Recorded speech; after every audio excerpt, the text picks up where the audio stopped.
Imagine very dark man coming out this evening or in the morning just to destroy business of our brother. A lot of people are supporting him. If you have sense now, I want to ask you a question. And if you don't answer this question and they are supporting very dark man trying to tarnish the image of Blord's business, then you will never see good thing in your life.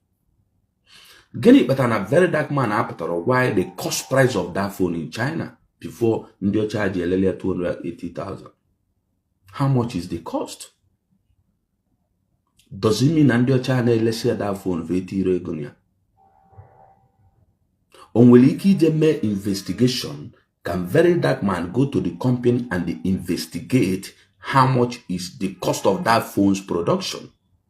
That phone on a 280,000 is not up to 30,000 naira. The phone is selling, claiming that Blord is selling for something. And they are selling 280,000, everything to come back to come to Nigeria. That phone in China is not up to 30,000 naira. You should be able to go back to the company of that phone to know the cost production of that phone. Since you want us to expose all the business. If you want to expose the business, you need to start from the grassroots.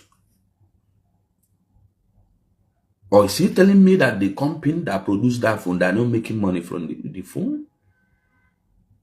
I don't understand what is wrong with some of you Igbo guys in this generation. I ain't telling you like if a very dark man, Ebunyanisi Mbona, Pastor Pepe Demo, Miracle Soup. Everything they post every place day, even I was agitating now I have president. Then no I have vice president. Can I have a pastor and I piapando ketale? Can I have somebody the mafia? Even though I don't have network, I will see it.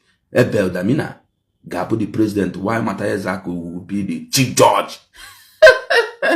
The judge, I imagine Matthias being the chief judge of Nigeria. Ndai buda guleri ebe buka ubilo no ndala ya di too much de utive ba ka go fala. You know, we are all clapping for him because he's doing a wonderful job. Anybody put on a social media, they're proud now where a pastor selling water to people. Now that pastor is a criminal. We need to support that person. But no you may be wrong, trying to attack people who make genuine business because you want to establish your own business. We can't tolerate something like that, and we will not support you. You see, one thing in this world we can even add drama. The last thing, no amount of money you give me in this world that will make me to put my hand, the dirty this my hand, because money is all over the world. The only thing you need to know is how to make it. A lot of our people learn how to chop money, how to spend. A lot of our people learned how to spend money, not how to make money. That's why things are difficult for people. But people like me, not that I'm making mouth, at least I'm going to have capability. Make ego today. And when if they look difficult to do, I'll blow 1 million naira. I can give myself 2 weeks to get that money. I don't need to go and pray. I don't need to go and do fasting. I don't need to go and do any other thing. I will just work 1 or 2 things, no matter how difficult things is in the world. I must surely get that money in 2 weeks. If I didn't get it in 2 weeks, it won't cross 3 weeks. I will get that 1 million naira to solve my problem. And this is how Oyibo people does their things. But the problem we have in Africa is this. Oyibo people taught us how to spend money, how to chop money. If you get more money, you chop. That's why in a month, near 1 million naira, all 1 million. They did not teach us how to save. A lot of us learn how to save because Nayaba go into business, study with your channel to survive. Then we learned how to save. A lot of us learn how to trade, how to do business because Nayaba going to eat for the procedure, for the way of doing business. Not that we are not chopping more. I put on social media, I make sure. I've been at this social media, I make sure the money and also by this time. Even be I about preach my better maybe about expose myself more if I maybe everything in one year no. But in types of chopping money, walk all the ways and may legal on Alan app because of Guinea. Now I'm going from under to see actually. But the biggest problem a lot of Igbo people were in this world when a farmer can see when a farmer can see save, farmer can see achuta. So, when a farmer somebody named this type of something, very dark man is doing. Not that very dark man is not doing well, but recently, the attitude on his speed from Chinese is not good. I'm telling you, I'm a businessman. He can't even destroy anybody's business. But it will create a problem that people might think, not plenty people, just few people, not draw real. Because if on a map, for no it's fake life. I told very dark man last 2 weeks, if you want to advertise any business in China, go ahead and advertise that business. Don't spoil other people's business because you want to advertise your own. It's not gonna work. People will start being afraid of you.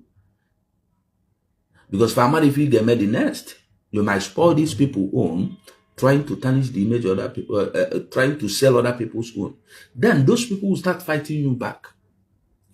The way you come out now to talk about Blord's phone, Blord can easily come out and tell them that this phone is fake.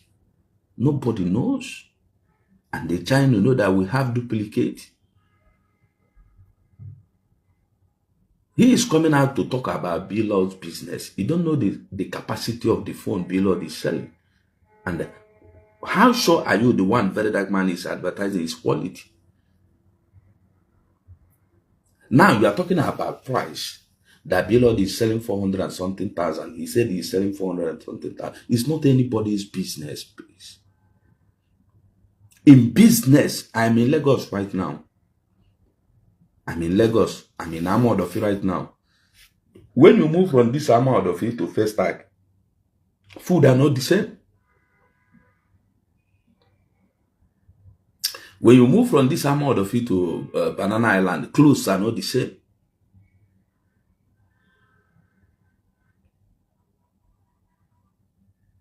ShopRite is in First Tag here. Go to ShopRite now and price one trouser there. Even one perfume. Some of perfumes were supplying 15,000. They are selling 60,000, 50-something thousand. It's not anybody's business. Nothing is expensive in this world. But you coming out today to hold someone product on your hand, telling the public that the person is trying to extort people is not good. You see, let us all this fight. I don't like it when I see brothers fighting each other. Why? What is the problem? Allow the young man to sell his things. If you want to advertise for any company in China, I don't have anything against that. Bring out the product, talk to our people, mention the name. You don't need to even add Blord on it. Why mentioning the guy's name, trying to tell him that you should remember that you are in China? What does that mean? That phone very dark man is holding, I can call China tomorrow and do duplicate and sell it 100,000. It is very simple. From now till 1 week, they will produce it. I will cargo it, bring the same phone on social media, talk to you guys that the phone is 100,000. I'll start giving it to people while it's not quality. And people will start buying it from me. Is that good? It's not a good something. So if very dark man is trying to be a good person to us or trying to make himself look like a saint, I will tell him when it comes to business, he is not. When it comes to business, he is not, because he's trying to advertise for people. People know when they're trying to their own phone. Why not take Galeru? May advertise the phone you want to sell. Talk to the public. Now, if you want to balance this equation so that we will see, or very dark man to tell us that he is a good person, he should tell us the cost price of that phone, the production cost price. Let us know how much those Oyibo people are chopping. Or you think that we are all brainless? We are not. We are thinking, we are human beings. We know the cost of product outside the country. You are telling us that this phone from China to Nigeria is 280,000. Let's call it 300,000. And the Blord is selling 420. If Blord is selling 20, don't you know that Blord is a company? He pays tax. He pays salary to people. Where are you expecting him to get money to pay all those workers working under him? And they are coming out to the public to tarnish the image of his business because he's selling 400,000 and we are getting the phone 480, 280,000. Are you a company? You are not a company. You don't even have a cooperative account. And we are trying to tarnish the image of someone with a company that pays salary to people, that pays tax to Nigerian government, that pays tax to Anambra state government, and Igbo people are clapping for you. It's not proper, my brothers and sisters. Business is plain for everybody to do. Go to China and buy the phone. Go to China. Then, if very dark man want to convince us that he is a good person, the best thing he can do for us is to go to China to know the cost production of that phone. Let us know how much those Igbo people are putting on top of that phone first. Now, we all saw when very dark man went to China. Listen, let me tell you, no matter how wise you are, no matter how educated you are, you travel to any country in this world and you want to go there and do business. Some Igbo people know there, they will cut your neck. Don't be surprised, Blord, that phone, the very dark man, they think on 400, only 50,000 Blord and make profit. Because a lot of our people in China that buys the phone with them will put their own. That one aside, if you want to balance the equation, let us balance the equation sensibly. But when you come out to tarnish the image of someone's business, forgetting that this person pays salary to people, forgetting that this person own bank, forgetting that this person is paying tax to Nigerian government, to Anambra state government, what do you want that person to do again? If you want to help each other, we'll start from tackling the Igbo people, not even ourselves. Because we all are doing business to survive. When you go to market today, there is how much?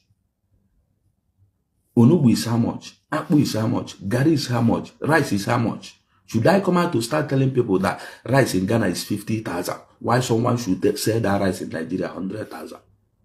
Should I come out to start saying something like that? Then people will start clapping for me. That we love very dark man, support whatever he's doing, does not mean anytime you wake up one morning or one evening to start saying some irrelevant things, then people will start clapping for him. No, you don't have to do that, bro. This is business.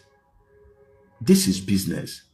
I don't have anything against him. Or try advertise the whole China people business. Go straight and do your advertisement. Open a platform for it. He will make money. This is opportunity for him. And he's taking the opportunity for granted, just to fight people. If I have the opportunity very dark man have right now, I'm telling you in 2 years I will be a multi-billionaire. But he's using that opportunity to joke because of people clapping for him on social media. Instead of opening a platform now to do the advertise, even online, nobody will know you are the one doing the business. Open the business, advertise it on your platform. The whole African country will be patronizing him. He can even send goods from Nigeria to Ghana, to Togo, to Benin Republic. They will be coming on phone and be dispatching goods to them. Then you are just there in China to attack your people. Should I come out now to tell you people, you Nigerian, that dollar is expensive in America more than in Nigeria? Or you don't know that? Then I'll start fighting the American government. If you want to buy anything in America today, dollar is expensive in America than in Africa. So who should we blame on that? Let us be wise. Education is beyond speaking English language or writing English. People should be sensible. You don't have to tarnish the image of someone's business. Okay, if that very dark man cannot tell us the cost production of this phone, that means he's trying to deceive us. Let us know the cost price so that we know how much Igbo people put on top of that phone. Or do you guys think that it's not necessary we know how much Oyibo people put? Or you think Oyibo people are not making profit? They are just producing the phone, dispatching them to Africa. That you are clapping for Very Dark Man because he's trying to tarnish the image of Blord's business. It's not good. Very Dark Man, I hear like in a yes, on me for my yes. But one way or major, we need to call him back. I talk as me, I run it, mad nab, talk as I still a small boy. So when we go to area now, no opportunity on with that. Let him make use of that opportunity. You always hearing people saying that opportunity come but was not that you won't have opportunity tomorrow, but the one you have now, make use of it. Then you are taking the opportunity for granted, using it to fight people. Open a platform, bring all those Chinese people, open a business. This is opportunity for Very Dark Man to be a billionaire. This is opportunity for him. That's why I'm always telling you people, embrace humanity, forget about spirit. This is just that Very Dark Man don't have business sense. If I have this opportunity now, I'm telling you in 2 years, you see what I will be doing. But he's taking it for granted. He just come out to let people know that what Blord is selling the phone is not what they are selling it in China. Do you know how much Blord bought that phone in China? My brothers, let us start asking Very Dark Man a question. Open why the cost production of that phone. Let us know. We need to know how much Oyibo people are chopping. Since we're interested to know how much our brother Blord is chopping. Inside nightclub, how much is Hennessy one bottle? How much is 21 years? Outside club, how much? When you go to club and start fighting people, that some people are selling Hennessy 200,000, 150, 300,000, something, and 50 something thousand, 30 something thousand. How much is Mattel, Matus Rose? All these drink and in a club 1 million, 2 million naira per bottle. Inside Balogu here, how much is the carton of that wine? All those hot drinks, how much are they selling them? Will Very Dark Man go inside nightclub and tell them to stop selling those things? But people are buying. This is business, for Christ's sake. Why are we supporting something that's not good in this generation? I don't understand. Sometimes if I'm watching, I'll begin asking myself, why am I existing in this era? I don't deserve. Oh God. And people are thinking that it's doing good for you. Any the water Very Dark Man now do a question. Or if on a China call or destroy how much in the buy in a lafia. That is for a man. Or Bruno make great things. Shipping airline on Malagon, how much? $4,000 is how much? For one container. $5,000, $6,000. You can buy a car in America today. $3,000. Shifting, clear and tax, all this and after everything, it will cost you like extra 3,000, making 6,000. Clearing of that car now worth a year, 4 million. And it's not talking about that. We have a lot of things to talk. It's not, oh, guys, let's stop this. It's not good. Business so funny. Last time, Blord police, that one. Since then, now, it's still one day you will come out and start talking about the guy again. Good. On why if we should sort it out with him. We are all human beings, we are brothers. People have been into this business for a long time. They are doing their business without attacking each other. The only thing we cannot tolerate to all those pastors selling anointing water and anointing oil to people. If Very Dark Man want to arrest them, even I will bring money to jail all of them because they are criminals. A man will willing to lesson anointing water, and you are expecting us to support it, to support them. We cannot do that. So because no one them. Although you can have number that with if people who know concerning this issue are okay. Let us understand that Blord is a company. He pays tax. He can borrow money from bank to do business. Dangote is owing bank. A lot of big men are using our money. That money I need in a bank. They are passing in a service. Bank loan them out to people. Imaro, Blord Buno will take go use phone out from bank, advertise to sell so that he will make his money back, pay banks on tariff, pay tax. Through that tax he's paying to government. Government is using it to pay salaries. Kinogolu Joe Kebe Nigerian government say will take over their salary. Or don't you know that Nigerian government have problem also to face every month? You are a civil servant, they are paying your mother, they are paying your father, sister, brother, even your children. You might bet the salary in a siapata.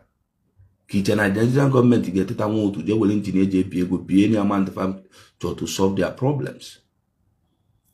This is why most people cannot make money in the world. You have to understand that money is not spiritual. You have to work towards making money. You have to have the sense of making money. That's why very dark man with this type of something you think is doing good for you, or you think he's doing good for Nigeria. It's not doing good for anybody. Business is business. Business is business. That's why people don't joke with business. We're always joking with business. There is no brother in business. There is no wife. There is no sister. There is no husband. There is no friend. When it comes to business, it's business. When it comes to money, know that it's money. You don't need to spoil another person's business because you want your own to grow. That's what I don't like about Very Dark Man this evening.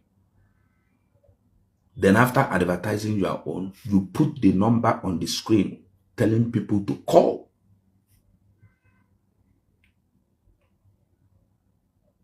Is Very Dark Man aware that we Igbos can produce that phone in China tomorrow, low quality, and sell it 100,000?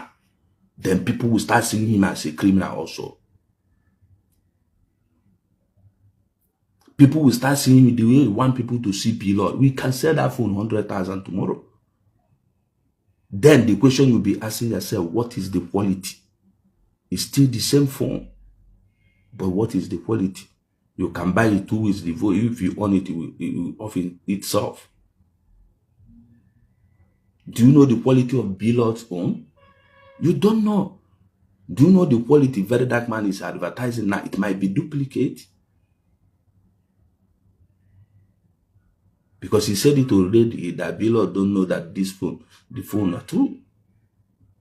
We want to show you the first one and the second phrase of it.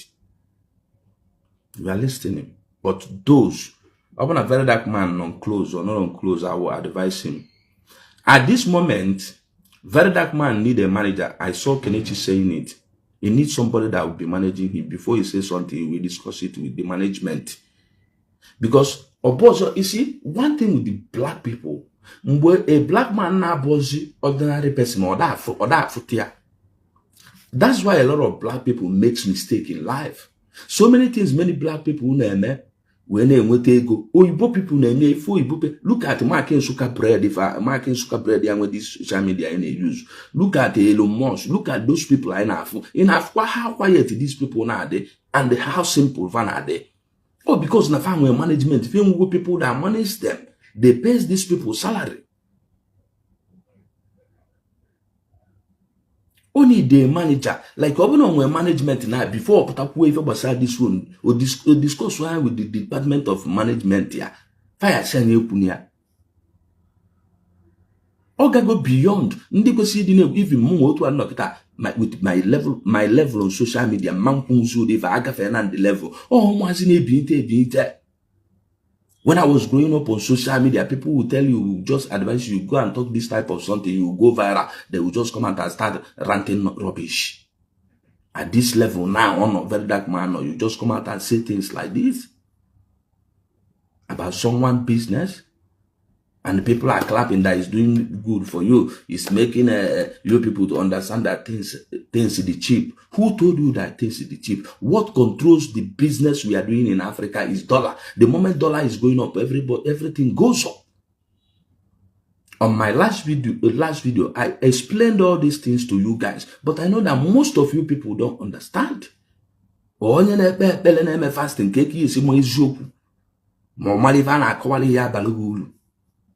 apart from dollar, nothing controls this earth we are today.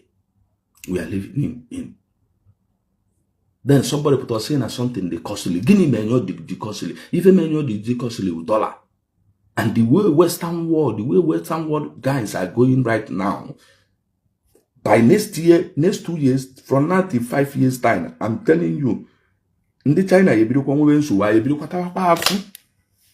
because euro and dollar are about the same. Euro and dollar are about the same. So euro and dollar are the same. Get a China is on. I'll go straight to Europe and buy my things because $1 and €1 put the same thing.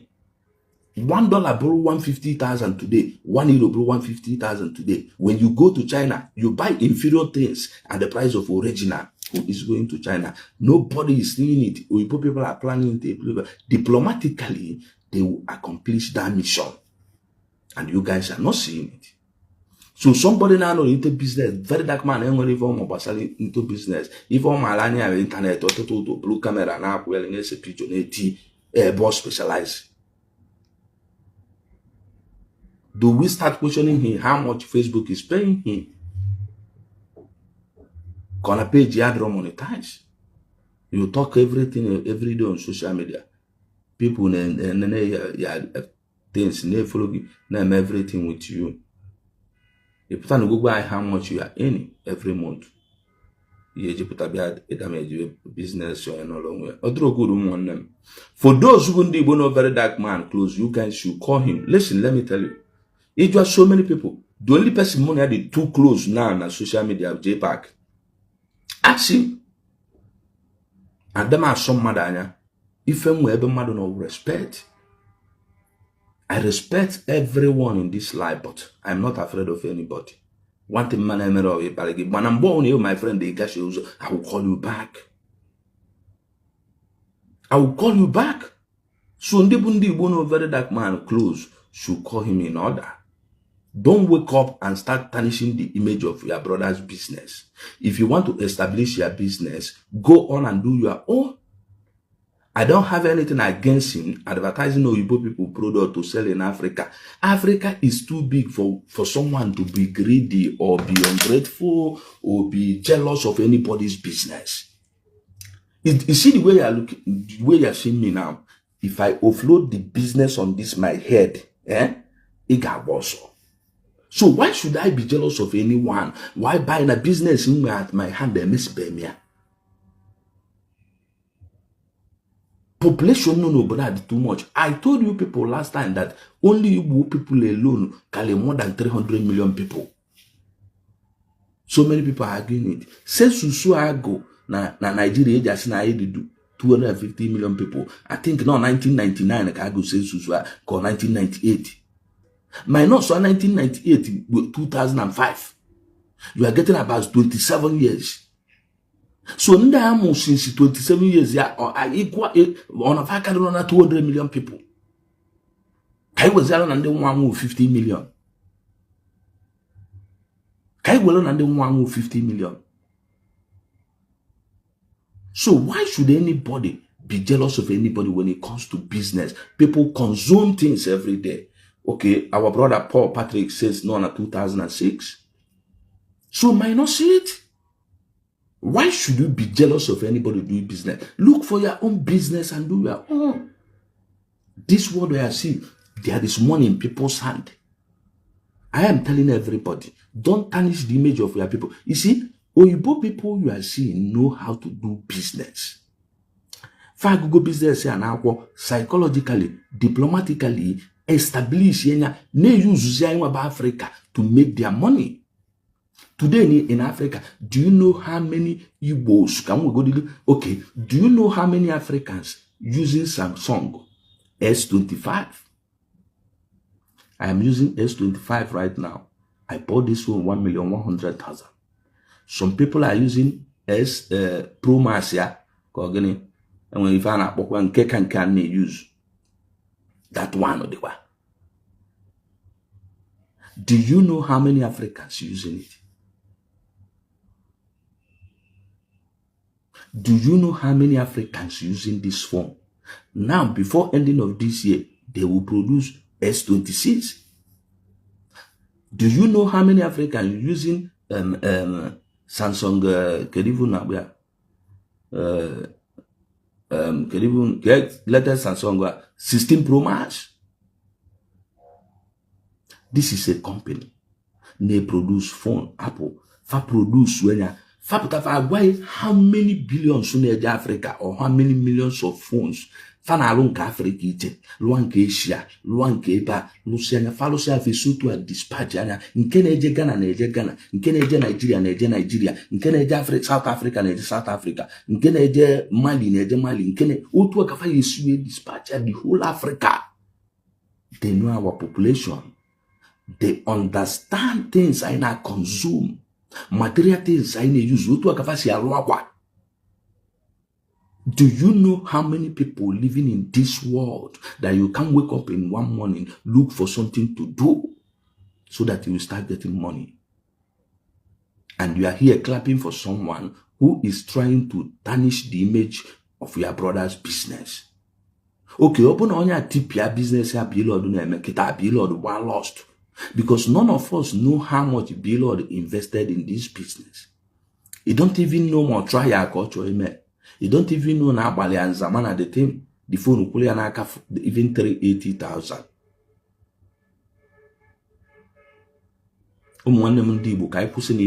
Let religion aside. Let us stop this thing. And one enemy fed in job and even a soku. Like go to I shop every day. People are not doing waja now. Every day if they come I can dibia. Every day if they come I can there's a wine. Every day if they come I can the pastor. Every day if they come I can the evangelist. You come I can the reverend father. I am not attacking all these men and women. I am attacking our Jehovah men and men. Na Jehovah Jesus Christ na no okay me obo kwan fama. Oh, because of this type of something. Don't support whatever I'm doing. It is not the time we wake up and start questioning people how much you buy. You bought something in Europe and how much you have to sell it. Nobody does that anywhere in the world. We need to start asking Oribo people how much is the production cost of every product they are bringing here in Africa. When we get the production cost, before at least we can talk to our people. I am telling you, nothing is expensive in this world. Everything no one when them earlier. And the same moti ya fum onya na fegori the same price. Blord bunata phone na lena. Even me so with Blord at the end of the day when the phone will duplicate. I can never support him. But I know that Blord is a brand. I know that Blord is a brand. So no man something got tarnish his image. No man something got tarnish his image. The best he can do is to make sure no he feature because he told you my be affair. Oh no, do it you and not that. People buy perfume from me. You do not want to go perfume even men aqua cante. Igafesi ona akpoto ije go na n'ime afia ni oluwale but ndara na yotu a igasi ona vibrate na azu ndi mmadu ama na igafe hotel an nokita nsiri nu bottle na ga ama na magafe go because money is ona bana za wele ya nwelo pana ndi monye igafesi idezi de ya na waja ibe onya so okuko na nwoke ahụ response man onwe this na mo old man small boy like me. You know. So when you go brand, man, brand in I have a friend who a product when I got very well. Now I China, Luade product. China one, the company. I have a friend who a product when the product got very well out of greed. I was telling him if I name that a guy na chukebu jadi. Gas small. Inwe uno phone na Lagos. Inwe na wada, inwe na Enugu, inwe nka, inwe chanka. Kedebe ji eje ofu ụbọchị piam, otipia. Iwe gbapigide mbọ n'ụwa, tagide afụfụ ibido na nwatakịrị wee tata product bagonu na aga African countries are coming to buy your product in Lagos. Iwe tata ụtụtụ binye je China jila aka ịlụọ fake ya fiai. Mmadụ bata na company ga-esia ocho original ocho fake. Then people inside the market are coming to buy fake from you, selling it to people in the name of original. before someone go their hajenya the company were trace if the trace la fair batana shop ya na they are the franchise open obro if va tukwe nga no le duplicate kerifa na trifa so Blord is a brand gana eme nwozi ajife ono to otu na onwe mma menwuzi ajife ejigolo m aka mmalụ na mama menwuzi ajife n'ụwa because my face adigo n'iru akwụkwọ nsi na hotel apakita gbana na mgbe mmeji gafe mmadụ na 5 na main road of ya akpọlele waja so ka onye menwuzi ife ọjọọ ejigolo m aka m onwe m ajife by coming to social media to start talking ndị nna amara ọma so ndị no very dark man nsogbu ndị Igbo should talk to him and the only man very dark man of man he should go and look for a company that manages people so that they will start managing him. Oppose everything ko ya na-eme oppose enu nwa blogger o climb go o gafe ugwu na ami if only this imekita idine grows onwe more. This type of something woku maka Blord bo or even na ugwu mmadụ na ana. Listen, better companies will be watching him. Nda fani ya na-eme ife na China abroad company. Obegidezi ife aba next to one. Bazia Unilever. Ebe nwe kapite $2 million to start advertisement ya na-eme sunwo dizi. Ala ya pụzi na. Nda enwere ndị fa bụ na nda duplicate gava na alụ. If a Chinese company now is duplicate, we enter the game. If only China a single product, they don't have a single product. Whatever they are producing today, will duplicate. How did this China business start? Or just in America for Nanda no so one company. I didn't have a guy with a chief logger. So that the guy who do have as you will be with Jesus Christ, Basibet Yaquabuya, Ndibu, Bugazia, Jesus Christ, you would. If I don't twice you put Jesus, guy will why you. No one night, I have an eye to go up Basibet Yaguayo. Bugalo Jesus Christ will be Maria, when no one buy. To wound your tower, even only Boputagada. Mbepo Pupu who say, nobody for your gay. Gibeli bele gasos ni aso which you know ever Christ na practice which you know the full step of Jesus Christ. Forgive them because na fa mari fa na eme o ever Christ preach. That's why you fumani okwiko na ya sha ugbani lo commit adultery.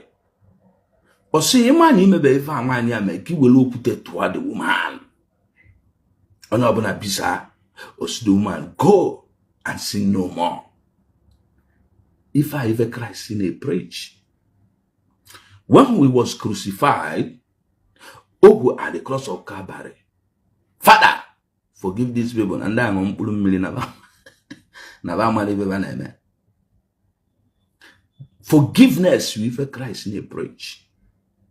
Emerebo kiki against ONMAGF. Manambo people that repeat the same thing. But the philosophy of Christianity, forgiveness. Because whatever you are doing as a Christian today, you are not putting forgiveness at the front. You are not a Christian. You are just a religious person, joy bele me fast in 100 days. Give a batego more crowd on the America, audio 4.something million. Give an emerald 1 cent, yana na patabe $100 and the Abia Muso na social media. So, if you don't have that forgiveness in you as a Christian, the Baptist name again, Manoge po puputa who even the na to keep elfele, Banabatafa, Bogalufa, Rapufa. The baye puta, the pastor man, the evangelist, with a microphone, Cicera Popo, Alan Apple. This year there's Yamma. Oh, because na far fuguni if an I Jesuri, Bugalia, will have Zuen the Madori. Or if I can the China men, the Western world. When Americans came to China newly to open their company, Kafa we nwe ike inwe cheap labor because enwe population in Chinese enwere ibe bala alụ. Ndị China we je zulu the brain ndị companies ya. Nozialu ni one of what ones na hotel a nwecha factory. Today in China ana to duplicate. A lot of companies, designer companies all over the world, and in China machine all business, they were collecting money from them, create a security force, do some of undi will buy loose go product in China. Able na supplier, those task force will bugalo the eye. Hey, I know na roll up boy na phone sina, and then to duplicate your she's where in China. You can't do anything. So every company established in China today by Chinese people duplicate Gabanalo. All the initiative from the Westerners. Obsquanas can somewhere never approve longer after. All the initiative from the Westerners, Cavagialo, those things. Today they produce a lot of things. When you go to China today, now those Europeans are coming to their country too. Fabezafane demand the solo alpha standard befa. All China will conquer the world. A lot of bigger companies behind China run their company, original company, franchise in China, and then be China no eba na gamunti. Moya China ejepata when even ne kwezo. Ejebe in China before. It's now preparing to travel to China. I could go on Facebook if I'm an China before.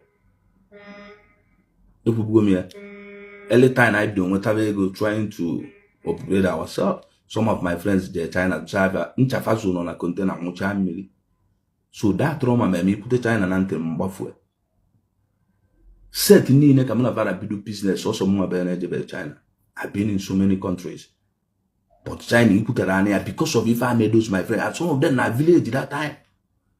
Some of them pastor. I'm a sinful for one pastor. Well, then I say, or some why that I can believe I know. Say, I can what before love in love food, even I buy phone I put a bed. So let's be careful, my brothers and sisters. Kaimalum with somebody be nanya. Let me tell you guys. And when you know our ancestors now to see nuche bomado no broke one. Make use of your brain, not your mouth or your ears. Kaimalum be madu be a use ki. Madu make be no dini and a melegay former, but he's using you to climb. Imam Furia. Because see, you think that now the person not try call the man and may achieve.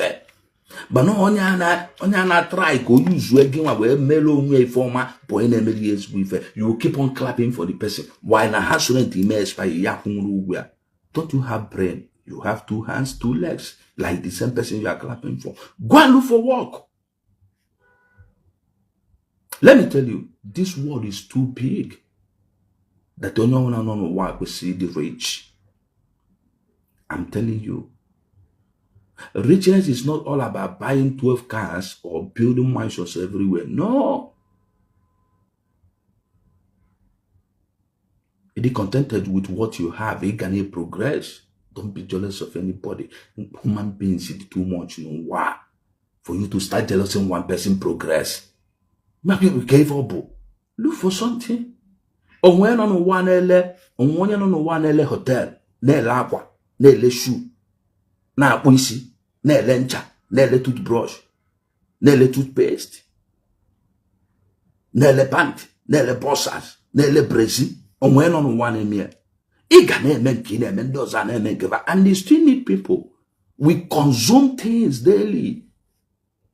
Oh my God, no one na ni kwesi iche something ya na eme in this world. But if we be mother na tarnish the image of someone's business, in a club for the person, see no na make it fairly cheap. Obona Blord boy ya brother whoever buy na ipota go babamba. Obona na alona Blord company, he knows that this thing can affect their salary. By na ipota go babamba. Obona na alona bank no give a Blord loan or you business. I'm just saying, I'm not saying that no the loan and a business. So I'm just saying because now every businessman in this world takes loan from the bank. Once he will go brand. Very dark man who if a gamma got affected the 2% or 3% in alcohol, maybe from 100 million naira every month.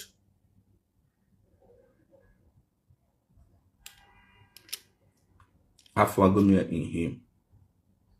Obro no like ndị Igbo ofugo na ndị Igbo kita na bụ atụrụ sugwale wu reason. Obro no like right. Very dark man may be doing humanitarian work. Even at this point, I'm not blaming him. You only need people that will advise him rightly. Even at this point, man as well, you know, my divine and me for Amaro. And a lot of things in the man and men who are bad thing, but for Amaro. I have a friend one time on it, or one day, boy, I said, guy, if I offer for on a man, I said, till I call him in order, till I call him in order. Say, guy, if I the man drum. So that I'm not people. Say, why made that for my name? I brought up with his name as a friend. He might be seeing this in on myself as a social media something. Near Patagonia and the money, and at the end of the month, marking Sukabreda at one war. Or more of the damages on our cause. That's why you need someone to talk to him. You should be able to understand that Blord is a brand. I don't want to start saying things called the man engineer Blord or something I don't want, but anyway, a company here made this thing, a man not free. It's not good. By then people have to buy na help one. Okuotu aka nke nwanyị apụta akwue maka erika tomato soup. Today, what is this cause?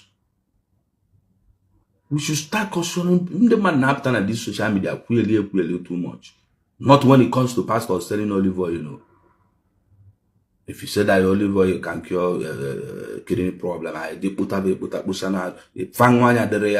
start promoting your olive oil. Liver problem, olive oil, like Jesus that warrior. I don't want my wallet India pen up. More. Kidney transplant. You are expecting us to keep quiet. We cannot. So those of you expecting me to support your pastor selling olive oil to you, you guys are wasting time.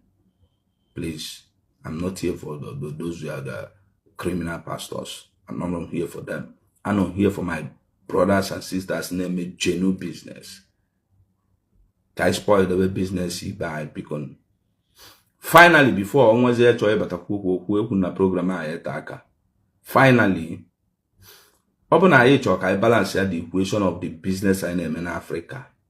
We need to start questioning Igbo people. For example, the best very dark money in China now, or men do interview or draw this product you are bringing to Africa. What is the cost production of this product so that when I consume the thing, how much profit in your channel? There we go one eye.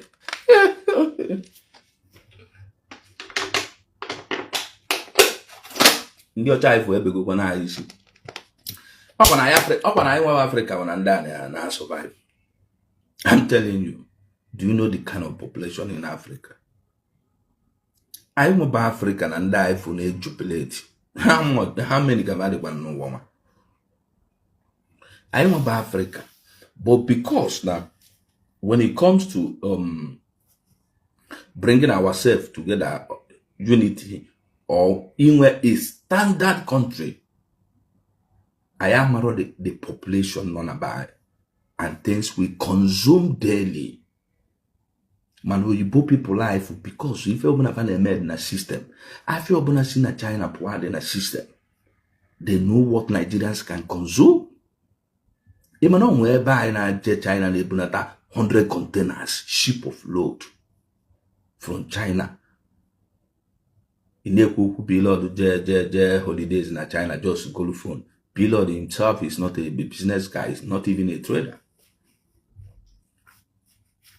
People a business guy. Because I want to Blord a business guy. By now, phone or with a phone.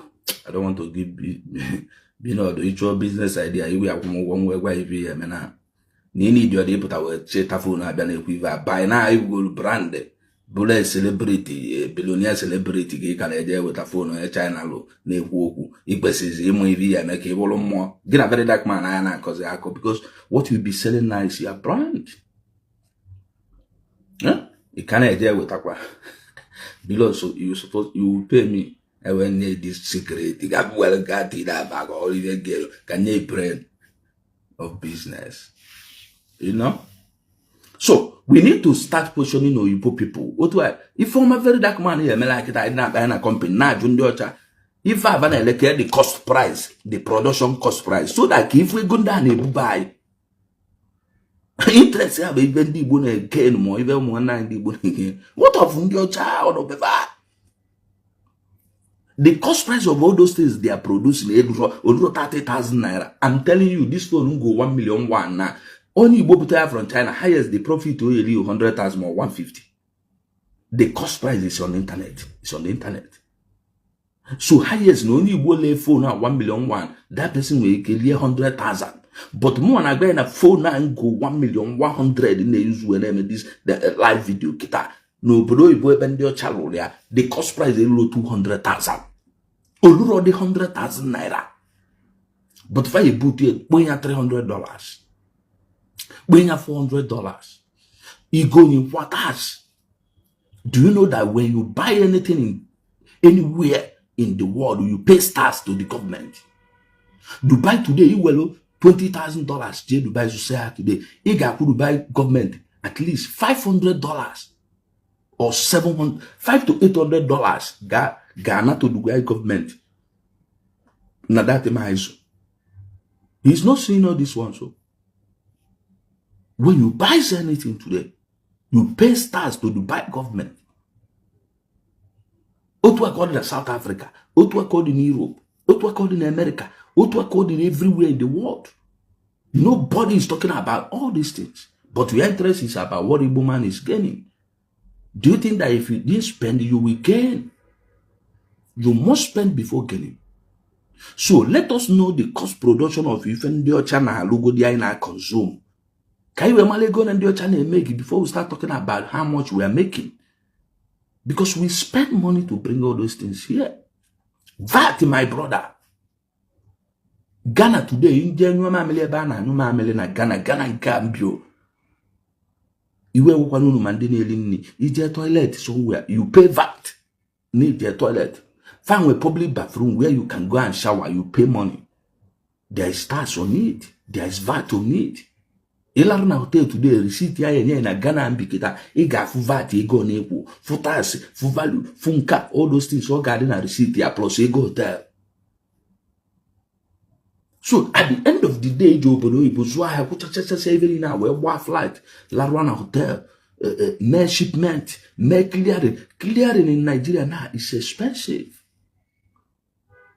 That's why most of our brothers living in America, living in Europe, they are not bringing anything anymore. A lot of them are not doing business before. They are not doing business now. Because of Guinea, they will spend dollar to buy things and sell in Naira. Let them bring that dollar back to America. They can't. Dollar is expensive in America than Lagos. Everyone single kita obuno onye nwe dollar in America kita na call me. Then me go ni year back I will buy it. Very, very expensive. So because no one them, I want to bring people in to contribute. Because I want the book I will look in phobia. The biggest problem I when I see Igbo supona I like na unity. Onya patofu ene se ayi no zika okuko egbebulu nie. Ufu Yoruba na se anya oputo okwu na ndị kanu nka ndị Igbo yoyoyo. Ufu onye Delta ka ebe fanu since 1949 since 1940 memela amalgamation aitaba afufu. It's now they are coming out to talk about the Igbos. Igbo deserve this, Igbos deserve that. These people, their ancestors, Kita came and I deserve something. But you treated our ancestors like nobody. If you pass kita afuna unity draw, they divide the guy, this year come with you, where the kind of people you have to get into if I could. At the end of the day, you can't do anything for us. And the people are still listening. You can't dictate when someone want to use us as Igbos because we don't have unity. Our voice are not one anymore. Spiritually, we are not together. Physically, we are not together. Onye puto use I ka hook up, or mwa hook up, mwa shawo, or don't buy or jawalo. Chineke, okay, man. I am my deliverance for the careful problem. Let us come together on one name. I can I draw me a timbu. And I draw my bamba. You are there when Manoko didn't know because so before one night bata Kavate lion if I know. Open a boy and a ban argument if in the topic here because of the video surface this evening between two of our brothers, Very Dark Man and the Blord. I'm of the opinion that people not close to Very Dark Man should call him in order. When it comes to people's business, you should be careful. I saw a video, man, now boy, Igbo billionaire, but what concerns Igbo billionaire concern Mazen Nandi Kanu on detention. You are just trying to drag people into most of these guys are Biafra. You allow the British people holding Mazen Nandi Kanu for many years. Then you are calling Igbos. Biafra and the Madu I would have lost the level of source. Very Dark Man tribe are lost to be even 1% of it. But he's coming now to drag our brothers into this thing. People are clapping for him.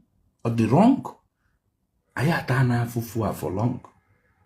Whatever we are doing today, and they want us to be free from this problem, I gave it there from Britain. As it stands today, I am sure that Nnamdi Kanu is a British citizen. Since you have a problem, Fabego for his aid, they are in a better position to confess. This is your son. What was his offense? Fajupenya, Fefu Boku, and somebody now brought you. But I drag one for business into the matter. You guys are not seeing it this year. My friend, go and sit down. Nobody is listening to them because power from the above not there. We need to understand this. When it comes to the problem you will somewhere in this world, the Nigerian government have any hand on it. I'm telling you this today. They were not the people that created Nigeria in the year 1914. If you want to know the cause of your predicament, go and read their history. Kemalo twist were created, go to Nigeria in Onimia. Then you move to the people that created it and settle your differences with them. And what if it was sign and that? Diana Kotokosion with them. They don't even have any power to do anything. But if you are doing in Gaba 1967, can they be a defender? Can they support Ulia? Somebody is coming out today to bring our brothers name along with our business. Do you know how we survived after 1967 to 1970 genocide in Igbo land? Do you know how we survived? How many times if we go take on up the politics? Money Kukivan and that's an drama. Or $10, all these multi-billionaires in the man. But like if we go for capital politics, more anything. We are Igbos. We need to protect our own. We have a problem, but we look for the source of our predicament and solve it. Very simple. Because Kai will wire. Kai will wire cover as well. Opa our loss. Opa our loss. Kai will my plan or my of my. You man have put me on before. And we want to see better matter actually with a Basal Biafra. Well, man, when follow when the madone we are like what if a Very Dark Man said last time, it pains me a lot. I was shaking my head. Look at what this guy is saying. Now from the Botago. Look at what this guy is saying. But Kairapia Kodiva. Kairapia. I told me Pulugava because Pulugava more. Who an inspiration.